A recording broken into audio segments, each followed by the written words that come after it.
pledge allegiance to the flag of the United States of America and to the republic for which it stands, one nation, under God, indivisible, with liberty and justice for all.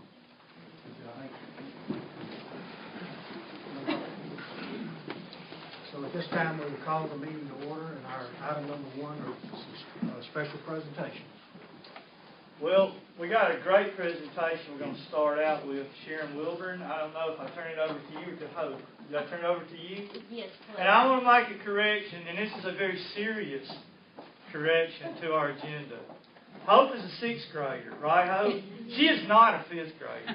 That's huge. That's big. So I just want to make that point. Thank you for coming. Yes, that's right. But to be honest now, when she created her PowerPoint, she was in fourth grade, actually, and then continued working on it in fifth. You will not see her complete PowerPoint because of time. I told her I wouldn't talk a long time. But I wanted to show you some of the things we're doing at Fairview Elementary in our library program. We purchased a program called Scholastic Keys, and it is an overlay to Microsoft Office. So our children start in kindergarten learning how to use technology tools for their work.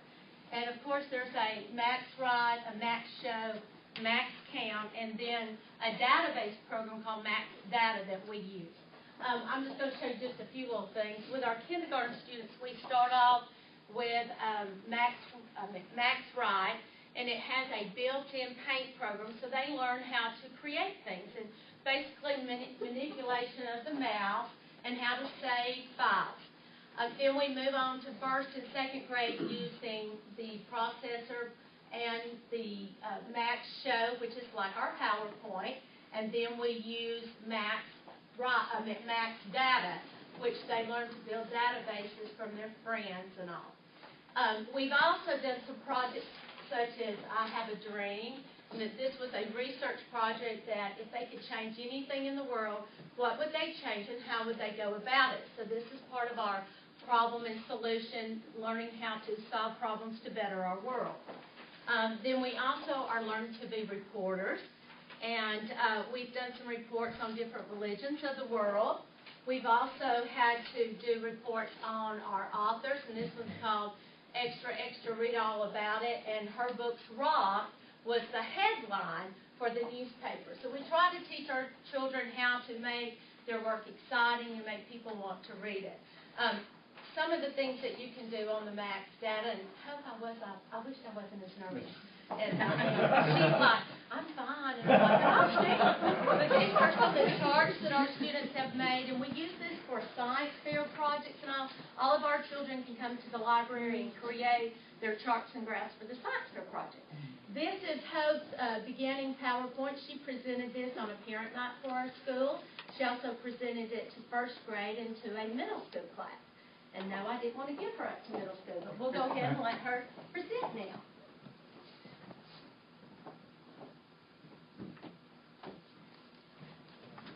I'm sorry. Hello. Just a tap. Is it on? Testing.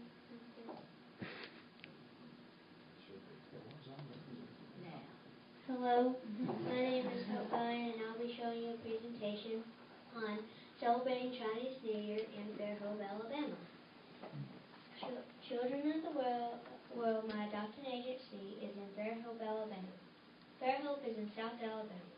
It's where we celebrate Chinese New Year every year. What is Chinese New Year? Chinese New Year is a very important holiday in China. It takes place on different dates each year between January 21st and February 20th. Also, I was born on the year of the dragon. A powerful sign, those born under the Chinese zodiac sign of the dragon are energetic and warm-hearted, lucky at love, they're natural born leaders, good at giving orders, and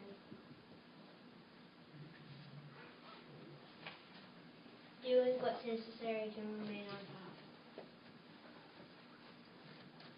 New families. These are the pictures of the new families that were adopted in my group. And one's with the mothers and one with the fathers. And Kim Butler wasn't able to come with us because she was sick, so that's why her father's in both pictures. It was also her birthday. This on the left side is Corey, who is Kim Butler's daughter, and then it's me. And we on the White Swan Red Couch. People who adopt children from China learn about the legend of the red thread and mystical tie that will lead them to those children they are fated to love. The Red Couch is a resting place for the journey they take to find each other. Of course, it is true love. Meeting friends at a new celebration. Fuling is my birthplace, and so.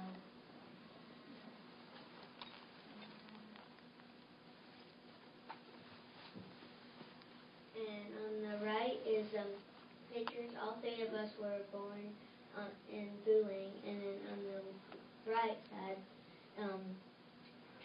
there was four other kids, girls that were adopted from Chongqing. Those are the two cities that we were adopted from. It's all about celebrating Chinese style. A rickshaw is one form of transportation in China, and the bottom picture in the middle is a picture of girls from Cullman. They are all adopted through Children of the World, except Abigail, who is America's little sister.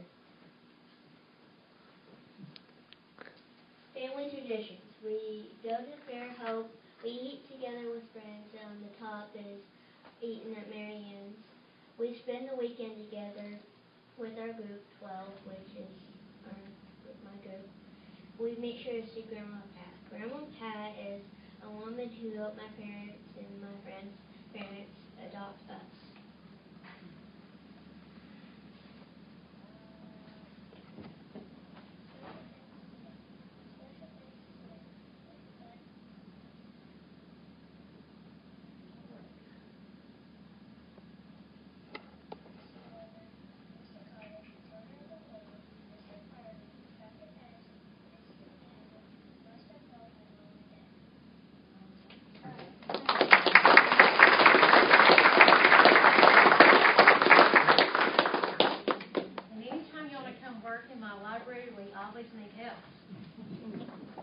Well, we greatly appreciate you sharing with us. Thank you. We got a thing for who? Anybody else? Let's give Hope Bowen another round of applause.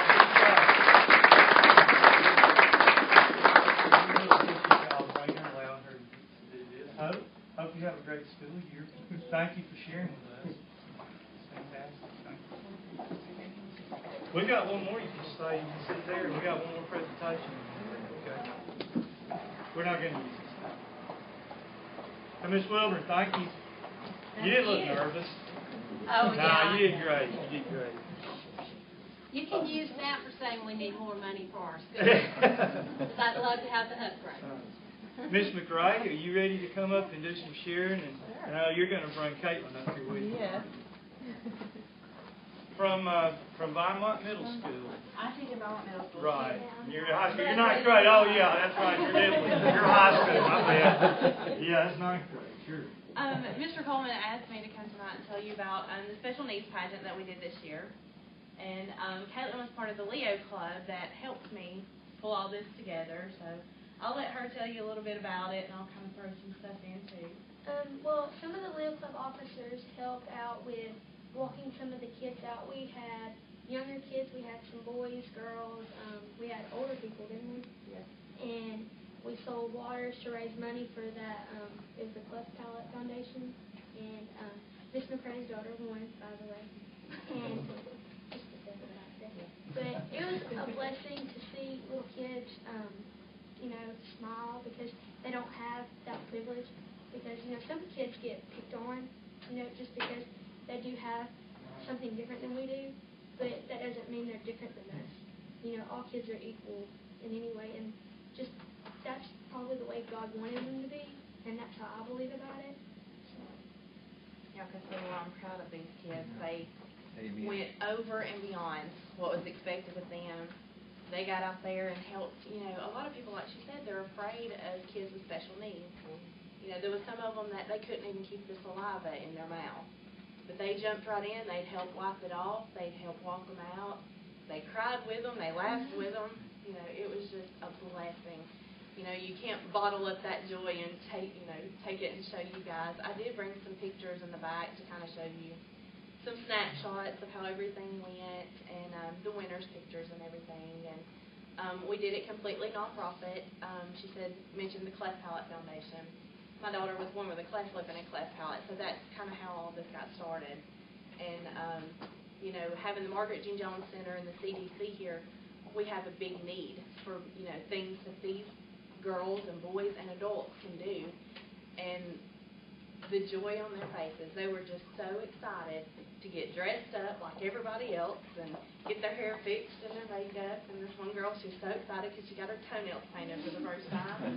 And you know, just get out there and feel what we think are called normal, but you know, they don't get to do. So it was just a joy and a blessing to see them get to do this finally. Like she said, we had adults. They were 56, 57, that had never got to get in a pretty dress and get makeup done and hair done. And they were so excited, all the way down to, I guess my daughter was the youngest. She was, you know, 1, but we did have boys too, and they were just as excited as the girls. They rented tuxes and all that kind of stuff too. And we wanted to keep it simple for them. So, you know, we got Bill of Fare to donate the hair and the makeup for them. We didn't charge them an entry fee. It was just a day to celebrate them, give them something fun and something to look forward to. And I think we succeeded. We ended up raising $3,100 for the Cleft Palate Foundation. So the Leo Club got to, you know, send that to them. And it was just a blessing. Y'all please stop by and look at those pictures. We are definitely going to try to do this every year. So y'all kind of keep an ear out for us. You know, not charging the contestants a fee. We just got businesses from Cullman, and they were just so willing to help. They donated money. They donated things for a silent auction. Like she said, we sold the T-shirts, and the Leo Club was great to help out in that area also. And just being there at the pageant, they just went over and beyond. So, you know, our schools do great things. A lot of things that we don't get, you know, a lot of people on the outside don't get to see. So we like to brag on them a little bit. You know, so, thanks for letting us share with you.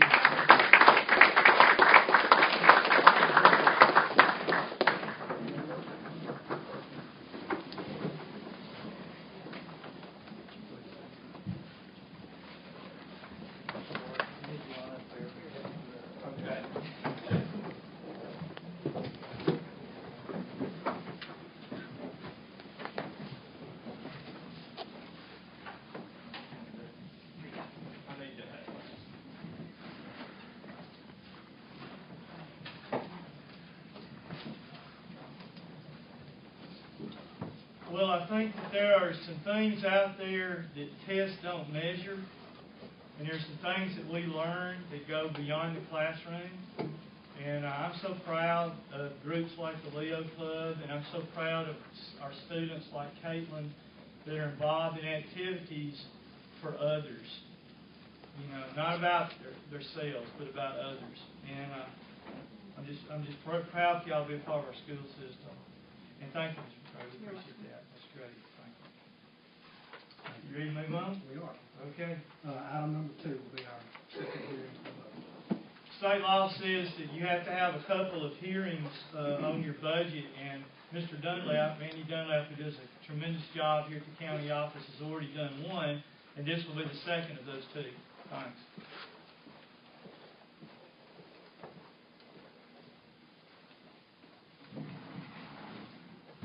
I think the best thing for me, I'll just leave this here. Maybe Hope and Caitlin can come up, and I'll leave. When you have a little packet of paper and you have to follow 2 presentations like that, I know where I stand.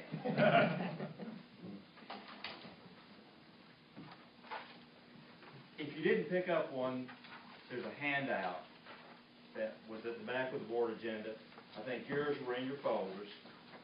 And that's going to be kind of my guide for the presentation.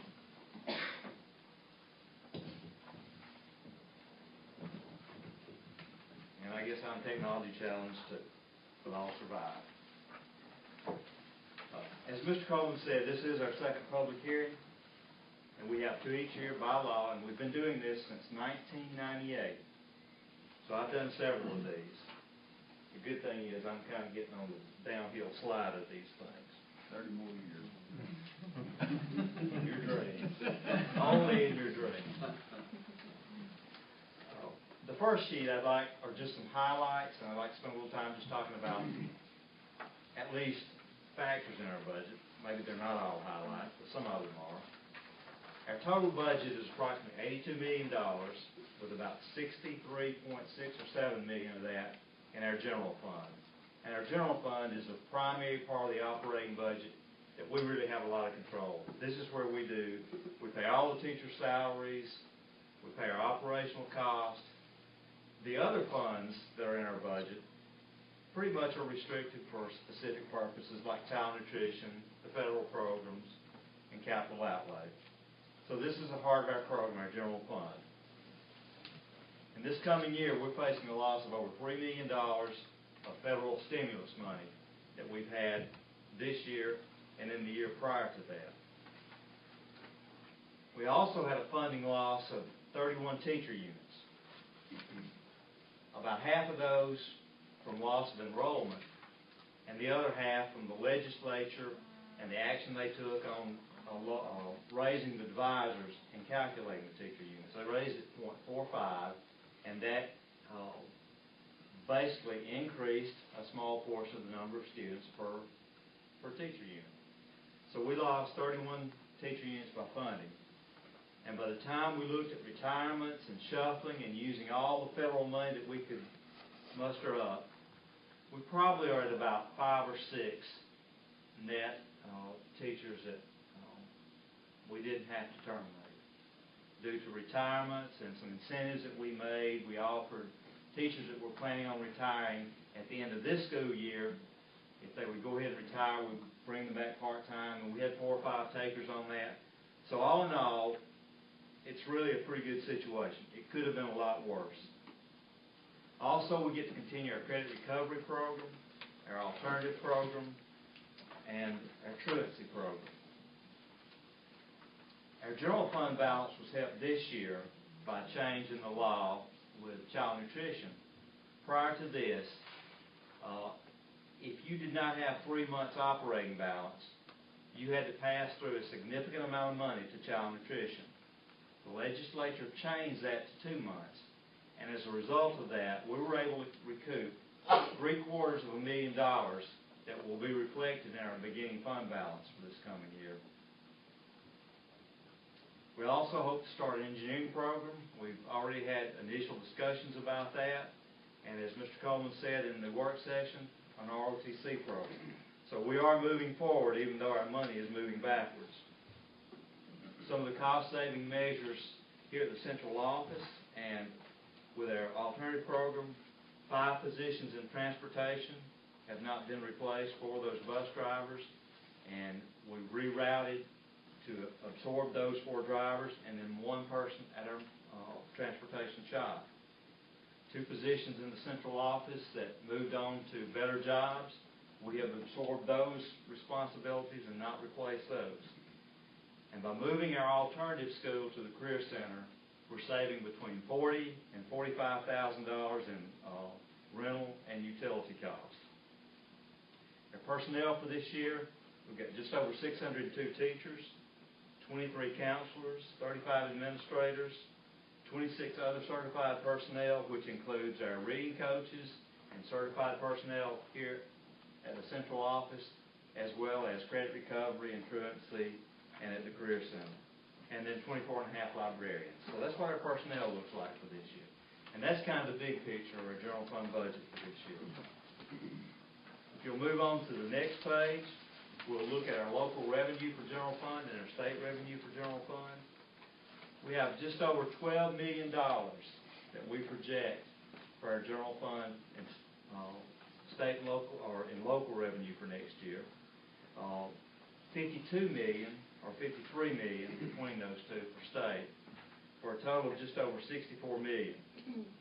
And of that, our local revenue is about 19%, and state revenue 81%. And then looking more specifically at our local revenue, about half of that local revenue is property tax. And we have three pieces of property tax: a 4 mil countywide tax and 2 3 mil district-wide taxes. The next portion that's the largest portion of that local revenue is sales tax. It makes up just over 44% of that revenue. We have 2% for indirect cost, and that's money we're able to recoup from federal programs for administering their programs, running their payrolls, paying the bills for them. And the other 4% is miscellaneous. We get some TVA money. We get some money from a franchise tax. We also get some funds from Medicaid outreach that's replacing funds that we spend on primarily special education children, and then some smaller amounts. And I have those listed in here, you can see later on. But that's our state and local revenue and how it's broken out. Please feel free. I don't mind answering questions. If you got any questions, please feel free to jump right in. Randy, what's the difference in countywide and district-wide? The countywide tax takes into account both the city and the county. So we actually benefit a little bit from the property tax in the city on that countywide. The district is just those areas that are allocated to the county school system in those district areas. The property. Yeah, and Cullman City will get a portion of that countywide, as well as they have their own district taxes. That's a good question. On the following page, you can kind of see the breakout, the $52 million that we get from state funds. The biggest portion of that being the foundation program, where most of our teachers, administrators, and support personnel are paid from. We have our reading coaches paid with the ARI initiative. We have our school nurses, which the money we receive for school nurses is not enough. We have to pick up the overage on general fund. Last year we were able to pick it up with Title I with all the stimulus money, but that'll go back to general fund. The at-risk was talked about in the work session, and that serves our alternative school as well as at-risk in all the schools. We use that to pay the right to read lab aides in the elementary schools. We use it for RTI, for subs in the RTI program, return to or response to instruction, all these acronyms. Thank you for helping me out with that. So that's the majority of the at-risk programs that you can see from those funds. In our local funds, you can see the property tax there, and then you can see those other funds I mentioned. TVA is $125,000, franchise $135,000, the indirect costs that I mentioned from the federal programs, and the smaller amounts there. And we are set this year to receive $95,000 from the endowment interest on 16th section land that's held by the Department of Natural Resources. So those are the local and state revenues. On the following page, we're going to look at the expenditures in the general fund. We're going to look at it from two angles. Where the services are being provided, and that's the first graph you see there. And of that, 65% is salary. And this did not copy too good. The black piece of the pie is benefits, and that's 24%. So 89% of our general fund budget goes to salary and benefits. 5% to purchase services. That includes utilities. It includes travel. It includes professional development when we bring speakers in and consultants. It includes software maintenance. So those are the items that fall into purchase services. Materials and supplies, 3%. This is the first year in a couple of years that we've had state classroom instructional supply money at about $134.80 some odd per teacher unit. but we haven't had that the past 2 years, so that falls under materials and supplies. In the maintenance area, that would be lumber and paint and plumbing supplies to maintain our school system. And then the 3% for child nutrition program, that's the pass-through money that we're required by law to provide to the child nutrition program. And it's budgeted at close to $1.8 million this year. Last year it was almost $2 million, but because of the change in the law, we were able to recoup about $750,000 of that money. We hope that we may be able to do that, or at least a portion of that again this coming year. That's yet to be seen. Taking a kind of a different look on that second graph, if you were to look at a copy of our budget or financial statement, which there is a copy in this handout, this is the way that is broken out by instruction, which is the biggest portion, almost 64%. That's everything dealing directly with the classroom. Salaries and benefits for the teachers, materials and supplies for the teacher, equipment, anything that goes to the classroom falls under that area. Instruction support is the next largest area, and it's 15.5%. That encompasses your instructional support units, your counselors, your librarians, your principals, your assistant principals, the cost of running a high school and elementary school and middle school offices, and those related areas. Operation and maintenance is 9.5%. That pays the salary and benefits of our system-wide maintenance workers, the custodial staffs at the local school, all the contracts that we have through maintenance, and all the supplies that we buy through maintenance. Transportation makes up 6.5%. That's the total cost of operating our transportation program. Fuel for the buses, parts for the buses, salary and benefits of all the drivers, the administration part, and our shop employees. Administrative is 1.5%, and that's primarily the superintendent's office, the accounting office, technology office.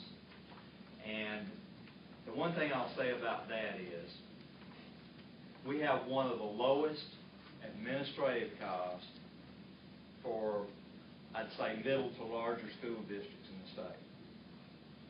And it's more difficult than a smaller system because you still got to have superintendents and administrators. But you have systems that have as high as 5% administration, and a good gauge is 2%. So we're under that 2%, and that's a good thing. So we're proud of that. The other 3.5% money we send to child nutrition program is part of that. The cost of operating these after-school programs, they're considered outside the K-12 program, and they're part of that 3.5%. So that is how our expenditures are made up in our general fund. And on the next page, you can see some of the details of those specific costs and specific areas that go with that. And our general fund, when we look at our revenue and expenditures in general fund this year, we're expecting just over $370,000 more revenue than expenditures. And that's a good thing considering the loss of those stimulus funds that we have. And we hope that we don't have proration again. We'll have to wait and see on that. By the way, proration over the past 3 years from the state and the loss of some sales tax money, we've probably lost over $15 million in revenue. And we've also lost some expenditures because of not having the classroom instructional supplies and the cutbacks. But that's a lot of money to lose for a system like us. All right, the next page, I want to talk a little bit about our other funds besides general fund. I've listed our major federal programs there. Our allocation for Title I is just over $2.6 million. We're paying 29 teachers out of that fund. We have to set aside money for professional development because of being in LEA system improvement. But we're using a lot of those funds to pay salaries also to help work with our teachers and work with technology. Title II is a fund for professional development and training and recruiting teachers.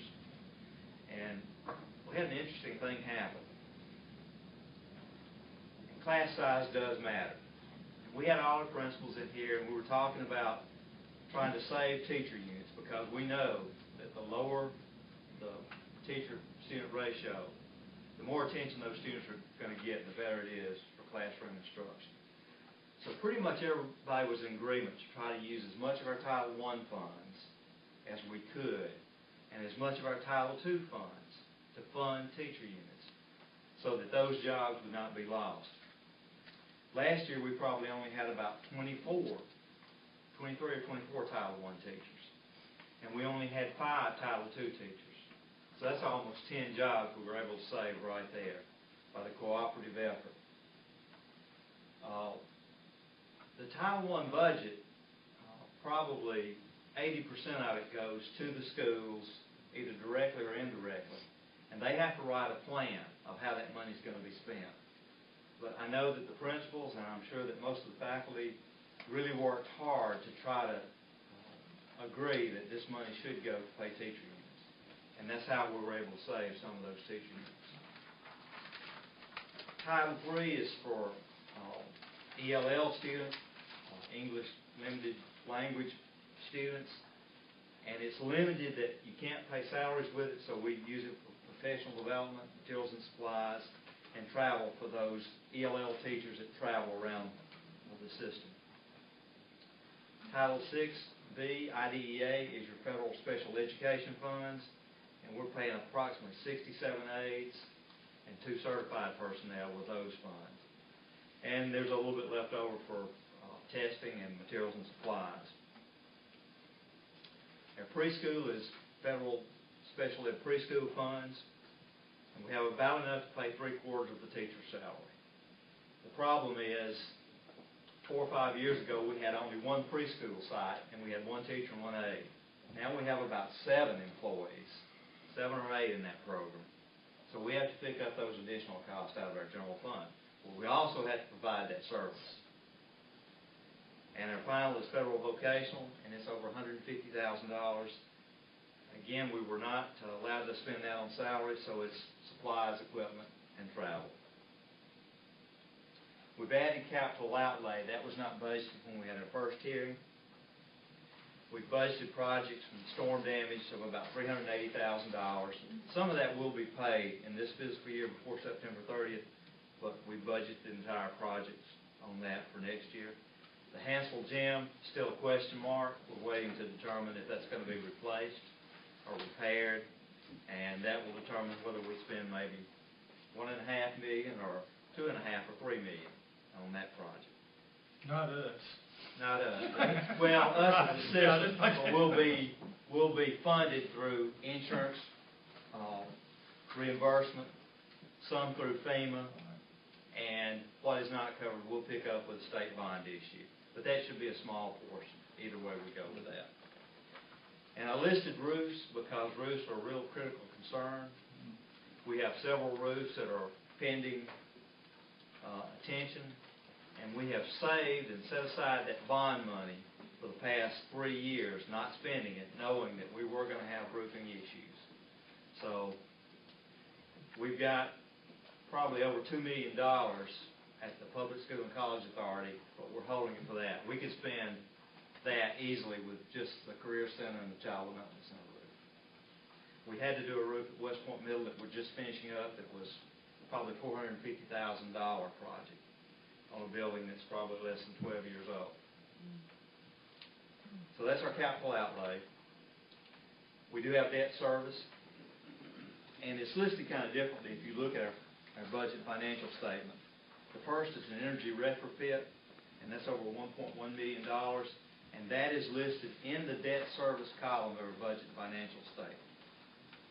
We also have some buses we bought in 2007 that we have debt service on for lease payments on that, and that's in our capital projects fund, as well as the state bond issue. I listed that because that has part of that Hansel money.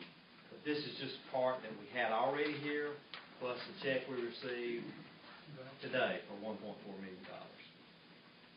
So those are our capital project plans for the coming year.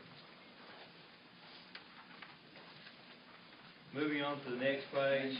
Yes, I'm sorry. Any fleet renewal We do have fleet renewal coming in. They issued a bond last year that's going to cover a 3-year period of fleet renewal, and it'll be covered. $158,000 will be covered with that fleet renewal. We'll pay it, and then they'll reimburse us from the Public School and College Authority off that bond issue, and that's the same thing we'll do next year. We still have about $195,000 locally that we've been holding on to. It helps cash flow, and in the past we've been able to flex that, use it for other things, but we can't flex that bond issue money. It has to go for the debt service payment. On the next page, I've listed our teacher and support units for the coming year, so you can look at your community school and see what teachers you have, and how many are state foundation units, and how many are federal units, and how many are local units, and compare those to the other school systems. We have, back of the room, we have some required reports we have to do, and here's a printout about that thick, and then one sheet for each school that's got some of this information on it. If anybody wants to look at it, I'll be glad to share that with you, or I'll be glad to let you come in. We'll go over any that you want, or if you'd like a copy, I'll email it to you. Any way you like it, you can have it. The next page is actually a copy of the budget page that we submit to the State Department of Education. And you can see that the first column, the general fund, is the one we've been talking about. Look at the revenues. They go along with the graph that we talked about, the state and local. And the expenditure side goes along with the chart for instructional services, instructional support, administrative, those areas we talked about. And if you look at the very bottom of that column, we're projecting to have $2.37 million at the end of September 2012 with this budget that we have. The second column, the governmental and special revenue, all of your federal funds are in that column. All of your child nutrition program funds are in that column. And all of your local school public funds are in that column. The third column is debt service, and that particular column has the debt service for energy retrofit. The fourth column is capital projects. It has the debt service for the buses, for our bond issue with the state, and the projects that we'll be doing, the $380,000 that was budgeted in that, and we'll budget the Hansel Gym once that decision is made on it, and include that in a budget amendment. And the fifth column, the fiduciary trust, that's local school non-public funds, and then of course the total column. So that's what our budget page looks like. If you go to our website, we post our financial statements, we post our budgets, and we post a check register for each month, so you can see who we're paying and how much we're paying. And just for your pleasure of reading, I've included our allocation sheets from the State Department so you can see those allocations. That's my presentation. I'll be glad to address any questions that the board members have or any of you have. And next year, I'm hoping that Ms. Wilburn and maybe Hope will help me do a PowerPoint for our presentation. I have done that before, but we kept moving around so awkward, I said, I'll just keep the paper, but I'm embarrassed now. It requires volunteer service at the library. Well, I've got that experience. I've had that experience. I still get it from my wife every now and then, too, so I can do that. Thank you. We appreciate it. Thank you. Oh, one last thing. I know we're approving this budget tonight, but we'll amend this budget in about 3 months. So if you've got some input you would like to have for that budget, or if you'd like to have some input just to tell me what I need to do a better job, I would appreciate it very much. And there's some sheets back there. Please feel free to take one and provide all that constructive criticism that you can. I need all I can get. Thanks. Thank you, Randy. Well, I can say for this, that Randy does a tremendous job. There's no telling how many times I walk into his office, and I think it's as tight as things are. I mean, having somebody like Randy to work with, I really appreciate all that you do. And I would recommend to the board that we adopt the 2011-12 Cullman County School budget. You've heard the recommendation. Do I hear a motion? So moved. Mr. Aldridge with the motion. Second, Ms. Ryder. Any discussion? All in favor, aye. Aye. Any opposed, no. The 2011-12 budget passes. Item number 3. We're going to start moving very quickly now. You're going to be surprised how quickly we can move. But I want to thank Renee Watson. Kim Arnold will probably be out another week, and that will be 7 weeks, 6 or 7 weeks that Kim's been out. And a lot of people have really worked hard so that the local schools wouldn't suffer, because Kim handles a lot of stuff with them. And Renee is one of those that made this go as well with the agenda and everything. But there are a lot of people in our office that have taken on additional responsibilities. I separate the mail now and carry out quite a bit of garbage from time to time. But there's a lot of pitching in that goes on, and I appreciate everything that everybody does. I'd like to recommend that the following resignations be accepted. You've heard the superintendent's recommendation. Do I have a motion? So moved. Mr. Freeman with the motion. A second. Second. Mr. Spiegel with the second. Any discussion? All in favor, aye. Aye. Any opposed, no. Item 3 carries. Item 4. I'd like to recommend the approval of the following request for leave of absence. This is a little unique situation where our school system sort of lends out one of our employees to the State Department, and I would ask your approval of that. You've heard the superintendent's recommendation. Do I have a motion? So moved. Mr. Brockman with the motion. Second. Second. Mr. Aldridge with the second. Any discussion? All in favor, aye. Aye. Any opposed, no. Item 4 carries. Item number 5. Concerning voluntary transfers, I would recommend the approval of the following appointments contingent upon proper certification mandated by the State Department. You've heard Superintendent Coleman's recommendation. Do I have a motion? So moved. Mr. Freeman, second. Second. Mr. Ryder, any discussion? All in favor, aye. Aye. Any opposed, no. Item 5 carries. Item 6. And I'm just sort of wondering, is there anyone in that large group of transfers that's here tonight that would like to say anything? Like maybe Dorinda Duke or somebody like that? I would just like to say how excited I am to be given the opportunity to work full-time with the principals in the schools in helping to improve student achievement. And I just thank you for that opportunity. Liz? Yeah, sure. Ms. Duke has a unique position, I think. She was working part-time, and now she's full-time. You can explain that one to me. But part of the process that we're involved right now is hiring someone that pretty much works full-time in school improvement with our schools. I think I'm saying that right. And Ms. Duke has always done a great job, and she has a lot of enthusiasm, and we are very excited that you're going to be doing that. And it's going to make a difference, I'm sure. Anyone else?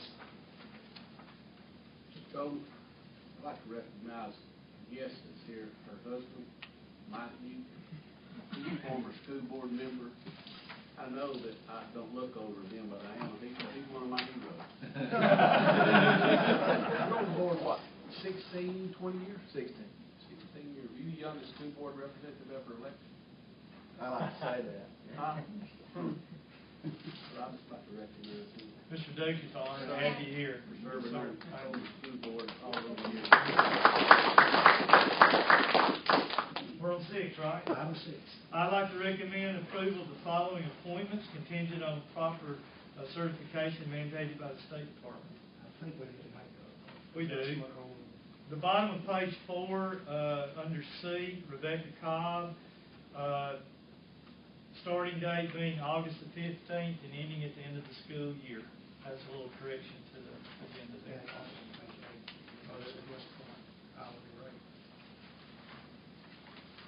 Over on page 8, concerning the after-school program, West Point Elementary, I think that's $40 a day.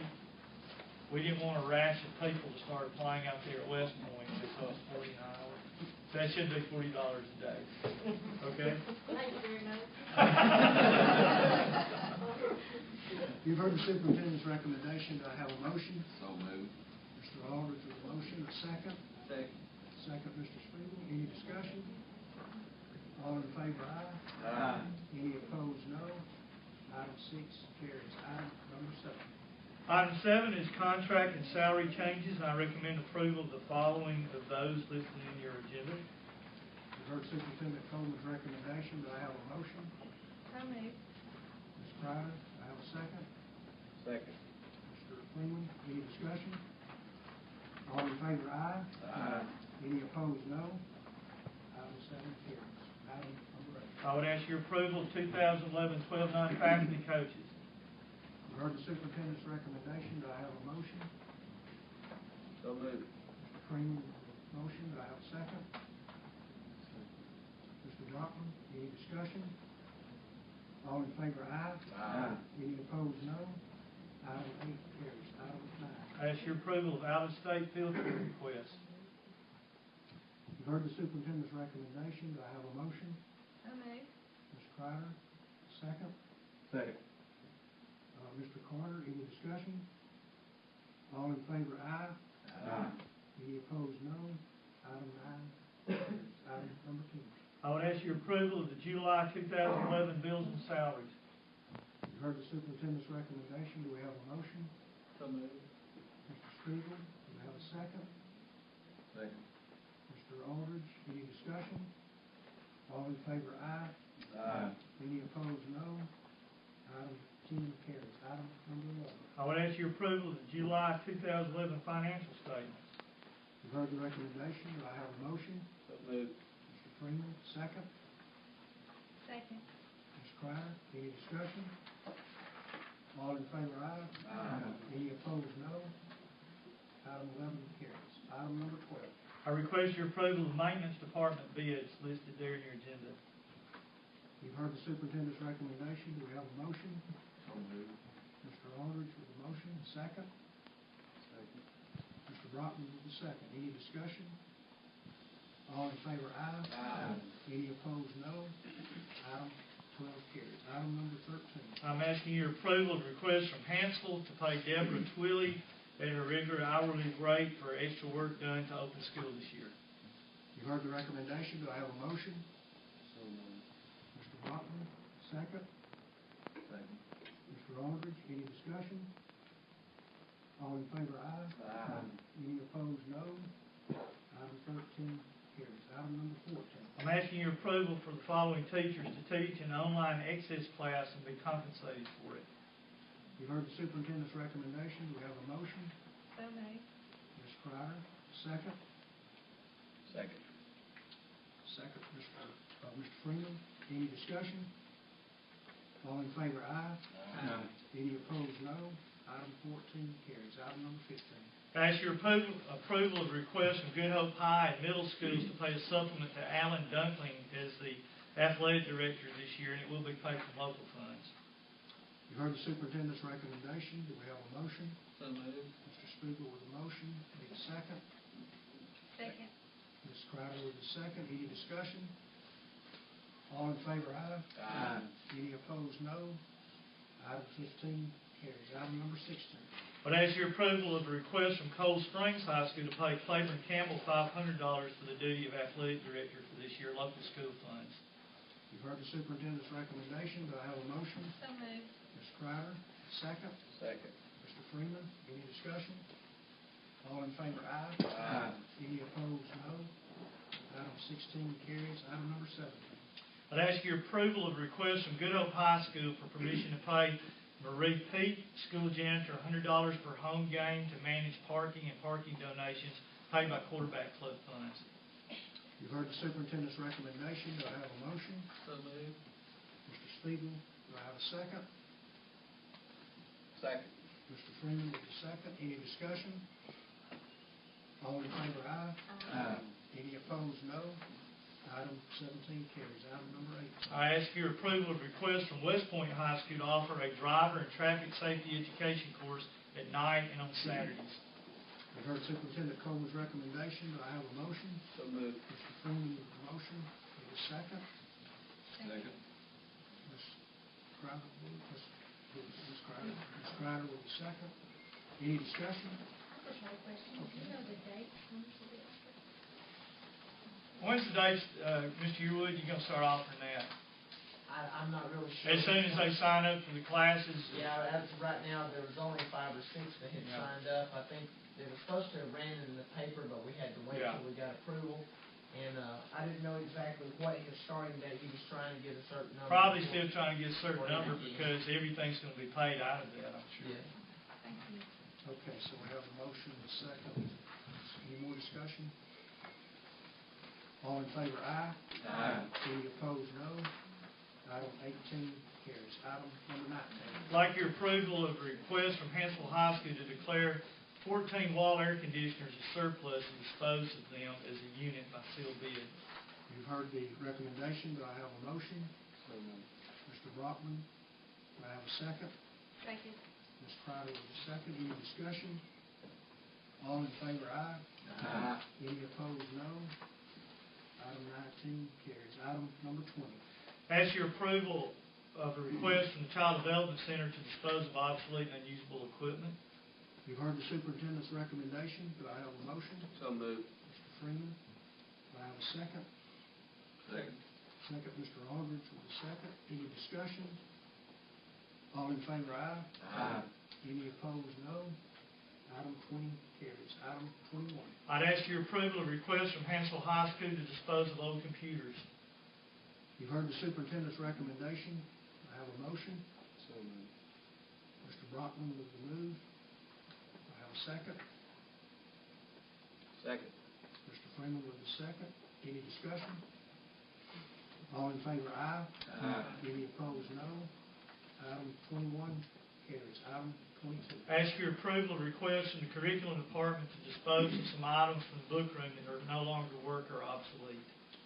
You heard the superintendent's recommendation. Do I have a motion? So moved. Ms. Crowder, second. Second. Mr. Brockman with a second. Any discussion? All in favor, aye. Aye. Any opposed, no. Item 22 carries. Item 23. Ask your approval of food service agreement for West Point Middle School cafeteria to serve lunches to the West Point Prep School. You've heard Superintendent Coleman's recommendation. Do I have a motion? So moved. Mr. Freeman, second. Second. Mr. Spiegel with the second. Any discussion? All in favor, aye. Aye. Any opposed, no. Item 23 carries. Item 24. I'd ask your approval of this year's Cullman County Schools capital plan, and before I ask that, it was pretty easy to do that this year because we don't have any funds, so we pretty much kept everything as is. But I think you have an insert about that, but I would ask your approval of our capital plan. You've heard the superintendent's recommendation. Do I have a motion? So moved. Mr. Aldridge, second. Mr. Brockman with the second. Any discussion? All in favor, aye. Aye. Any opposed, no. Item 24 carries. Item 25. I'd ask your approval of the 2011-12 Alabama Student Assistance Plan. That's basically our at-risk plan, and you have copies of that budget as well. You've heard the superintendent's recommendation. Do I have a motion? So moved. Ms. Crowder, second. Second. Mr. Aldridge, any discussion? All in favor, aye. Aye. Any opposed, no. Item 25 carries. Item 26. I ask your authorization for the superintendent to submit applications for various programs throughout this coming school year. You've heard the superintendent's recommendation. Do I have a motion? So moved. Ms. Crowder, second. Second. Second, Mr. Freeman. Any discussion? All in favor, aye. Aye. Any opposed, no. Item 26 carries. Item number 27. Real briefly, I'll tell you about 27. We're adopting tonight a service animal policy. It's becoming more prevalent, and in case the need arises, and we believe it will, we will have a policy in place. It's a very comprehensive policy, but some of the things that these animals, dogs, are able to do to help kids really unbelievable. We heard some of that in our work session, but I would like your approval of our new board policy, service animal policy attached. You've heard Superintendent Coleman's recommendation. Do I have a motion? So moved. Mr. Pryor, second. Second. Mr. Aldridge, is there any discussion? All in favor, aye. Aye. Any opposed, no. Item 27 carries. Item 28 is the superintendent's report.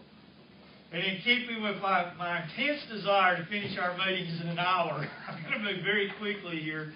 I just want to make a few quick announcements. The Student Investment Foundation dinner is October the 18th at 6 o'clock at St. John's. Plates are $15. Really would appreciate your support of that. Our administrators will be serving as your waiters and waitresses, and we will accept tips at that. The Habitat for Humanity home for Bruce Shaw. Sponsor 1 square foot of construction for $60 donation. Contact Raymond Williams at Merchants Bank, Karen Rowell at Holly Pond High School, or Kim Arnold at the Board of Education. Disaster Response Services will have volunteers in Cullman County to assist those seeking help with tornado damage, rebuilding, or other tornado-related needs. And if you have any questions, here's the number. I'm probably going to write this down, but call us if you need it. 256-620-8331.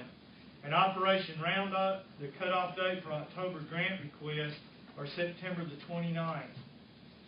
We were laughing about this. We've sold another vehicle up here at the county board. We're quickly becoming a used car sales place, but we sold our Tahoe now for $6,217.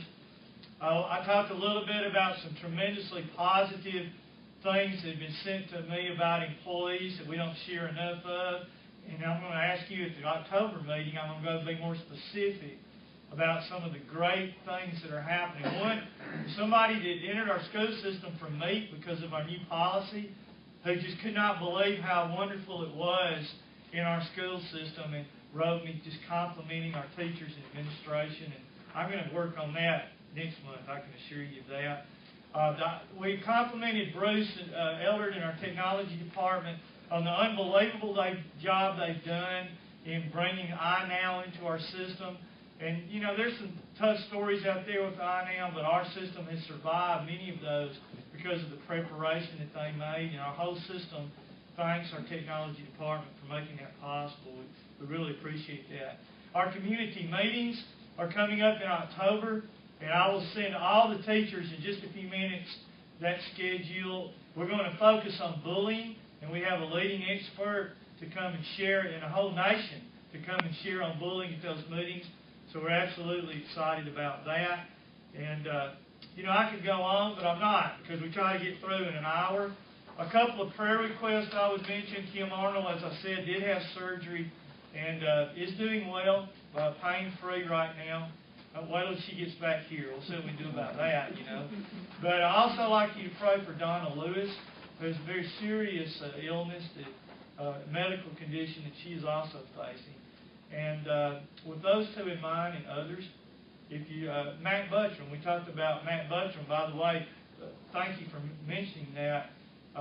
He has gotten us $40,000 to divide up amongst the schools in his district for technology, and that has already been done, and we appreciate that. But he's facing an episode of cancer. The good news is the cancer was removed from the body, but he may have to have some chemotherapy. So certainly would add him to the prayer list there. If you don't mind, we'll have a word of prayer. Father God, we pause this moment realizing how very blessed we are. It's just, we can't even fathom how fortunate we are. When you look at this world, we have so many blessings. I thank you so much for the wonderful people that sit up here and make a difference in the life of our school system, the hearts that they have for young people. And Father, we pray for all the great teachers and administrators and support personnel that we have in our system. And we especially lift up our children to you. Father, we're so excited about the opportunities to make a difference in their life. And may what they learn be founded in your wisdom and your goodness. And we pray for their hearts. And Lord, we lift up those that we've mentioned that need your healing touch in their life. And we ask as we move forward in our school system that we will simply focus upon our kids and trying to do those things that will make their life a better life and help them reach their full potential. Give us discernment, guidance, and wisdom as we make those decisions. We pray it in the name of Christ. Amen. Before we go to item 29, our next meeting will be on Thursday, October 20th, 2011. We'll be here in the boardroom, the work session at 5:30 and the meeting at 6:30. Item number 29 is an executive session. As required by the Alabama Open Meetings Act, Alabama Code 36-25A-7. I recommend approval for the board to convene an executive session for professional reasons to return in approximately 1 hour. Do I have a motion? So moved. Mr. Aldridge with the motion. Do I have a second? Mr. Brockman with a second. We'll have a roll call vote for that. Danny Aldridge. Yes. Kenny Brockman. Yes. Chris Carter. Yes. Wendy Crider. Yes. Steve Freeman. Yes. Jason Spiegel. Yes. And myself, Randy Ossenbein. Yes. So the motion carries. We'll adjourn into executive session at 7:35 and return in approximately 1 hour. I guess we'll be. Yes, sir. Appreciate everyone coming. Thank you.